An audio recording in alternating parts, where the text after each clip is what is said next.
The purpose of this tutorial is to show you how to create a cover letter inside of Microsoft Word. The first thing you're going to do is click on File, select New.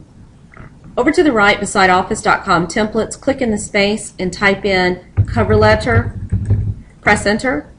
When the information comes back, what you're going to do is just scroll down until you see a description that possibly matches what you're looking for. Whatever's closest, go ahead and click it, and then over to the right, select Download. This will give you the opportunity to come in and make any modifications that are necessary.